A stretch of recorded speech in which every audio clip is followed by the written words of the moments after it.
All right, let's switch gears a little bit before we get out of here, Barry. You have some interesting information on a cross-country meet. Why don't you share that? Yes. It's distance after dark. There's a high school, big time. I mean, whether it's in the daytime or nighttime, this would be a big time cross-country meet at the Mohawk Park Sports Complex on Thursday night, where it's a meet that's going to be held after dark. That's what's unique about it. And it'd be great whether it's daytime or nighttime, but it's going to be after dark. So that seems to be a really cool event that's going to be held Thursday night at the Mohawk Sports Complex. All the big area cross-country teams will be there. Very cool. All right, Barry, anything else, or shall we leave it there for this week? Well, you've got an exciting series coming up with a Wagner standout. Would you like to talk about that? You're right. I was going to leave that out, Barry. Thanks for always remembering stuff. Barry Lewis never forgets anything. Yeah. So the last couple of years, we've done a player diary, which I think is really cool. We had a great one last year with Danny Okoye from NOAA. And then we had the one the previous year on Chance Wilson from Rejoice, and he was great as well. This year, we're going to do Cale Charbonneau, Wagner quarterback and linebacker.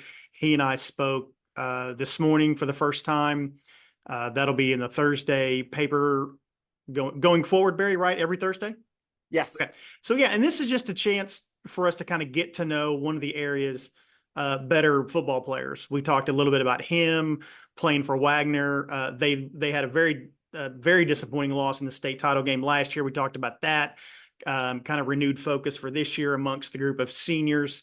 Those seniors, including Alex Shield Knight, OU commit, although there are others too. So, yeah, he was great. And, he's a three sport athlete, baseball and wrestling, in addition to football. One of his idols is Malcolm Rodriguez, who, Barry, you've compared him to, which that's high praise being compared to Malcolm Rodriguez. And he is an idol of his. So anyway, it's great. I might have that online before Thursday. We'll see. So look for it online or look for it in the Thursday paper each week. Yes, going into the season at least. He, in 2024, basically with what he's done and what he's projected to do, for the most part, is incredibly similar to Malcolm Rodriguez was in 2016. Now, keeping on that same path is the challenge, because obviously Malcolm had a great career at OSU and now went on to the NFL, has gone on to the NFL.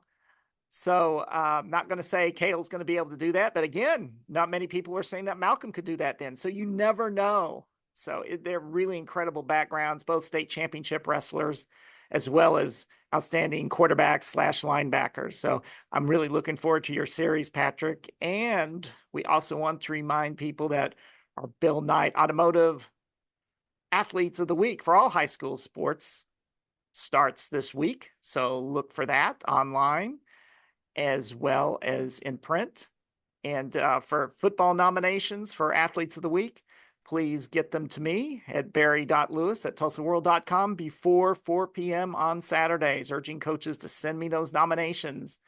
And you can send, for the other sports, deadline would be noon on Mondays. All right, Barry. Great stuff as always. We'll talk again next week. Thanks, Patrick.